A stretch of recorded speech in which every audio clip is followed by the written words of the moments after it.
ప్రభు నామంన మీ అందరికీ వందనాలు. ఈరోజు దేవుని యొక్క వాక్యము, వాగ్దానము. నా ప్రాణమా నీవేళ కృంగి ఉన్నావు. కీర్తన గ్రంథం 43 అధ్యాయం 5వ వచనం. ప్రియమైన దేవుని బిడ్డలారా, ఈరోజు దేవుని యొక్క వాక్యం కృంగిపోవడానికి 2 కారణాలు సహజంగా మన జీవితంలో జరుగుతూ ఉంటాయి. ఒకటి, మనం ఇంకా రక్షణ పొందలేకపోవడం. రెండోది, రక్షణ పొందాక కూడా పాపంలో జీవించడం. ఈ 2 కారణాలు తప్పక మనం కృంగిపోవడానికి కారణం కావచ్చు. ఎందుకంటే కృంగిపోవాల్సిన కారణం వస్తే దాన్ని దేవుని ప్రార్థనలో విన్నవించుకోవచ్చు.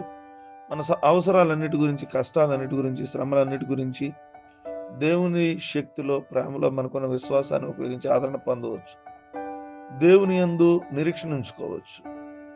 దేవునిలో నిరీక్షణ అనేది దానికి సమయము, సందర్భంతో అవసరం లేకుండా మనకు ఉన్న ఇబ్బందుల్లో మనకు సహాయం చేసేవారు ఎవరు లేకపోయినా మన అవసరతల్లో మన కర్తవ్యం ఒకటే ఏంటంటే దేవుని యందు నిరీక్షణ కలిగి ఉండడం.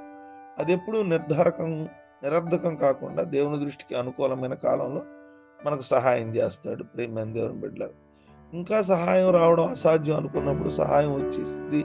ఎందుకంటే దేవుని మహిమ ఎలాంటిదో మనకు అర్థమైంది. దేవుని శక్తికి హద్దులు లేవు. మనకి సహాయం చేయాలంటే ఆయన 10,000 సార్లు 10,000 మార్గాల్లో ఏ విధంగానైనా మనకి ఆయన ఏం చేయగలడు, సహాయము చేయగలడు. మన జీవితంలో రక్షణ లేకపోతే రక్షణ పొందుకుందాం. రక్షణ పొంది ఒకవేళ పాపంలో జీవిస్తే దాని నుంచి విడిచిపెట్టి దేవునిలో మనం ముందుకెళ్దాం. ఇప్పుడు దేవుడు ఖచ్చితంగా మన ప్రాణాన్ని, దేవుని బిడ్డలారా, తొందరపడుకోకుండా మన యొక్క పరిస్థితులను కుంగిపోకుండా దేవుడు ఏం చేస్తాడు, లేవనెత్తుతాడు. దేవుని నిరీక్షణ కలిగి దేవుని ఆశీర్వాదాలు పొందుకుందాం. ఈ కొద్ది మాటలు దేవుడు మనం కూడా ఫలించిందాక. ఆమేన్. తల వంచుకుందాం, కళ్ళు మూసుకుందాం. మహాపరిశుద్ధుడును సర్వాధికారి నిరంతరము స్తోత్రార్హుడైన మా తండ్రి నామానికి వందనాలు. రాత్రంతా కాచి మరొక శ్రేష్టమైన దినాన్ని ఇచ్చారు. మీకు నేను లేచి మిమ్మల్ని ఆరాధించే ధన్యత, మిమ్మల్ని మహిమపరిచే ధన్యత మాకు ఇచ్చినందుకు మీ స్తోత్రాలు. ఈ దినమంతా కూడా మమ్మల్ని కాచి కాపాడి సంరక్షించండి. వాక్యానుసారంగా బలపరచండి.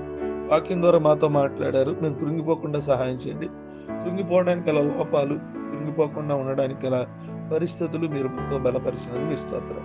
వివాహ దినాలు, పుట్టినరోజులు, అనారోగ్యాలు, ఆర్థిక సమస్యలు, ప్రతి ఒక్క భారాన్ని కూడా మీ చేతులకు అప్పగిస్తూ నేను మీరే సహాయం చేస్తారని నమ్ముతూ ప్రార్థన, విజ్ఞాపన చేస్తూ ఈ దినమంతా కూడా మమ్మలను, మా కుటుంబాలను కాచి కాపాడి సంరక్షించి నేను మా పరిపాటిలో మీరే తోడుకుంటారు. సమస్త మహిమ, ఘనత, ప్రభావములు మీకు చెల్లిస్తూ ప్రార్థన చేస్తున్నాం నడిచిన తండ్రి. ఆమేన్.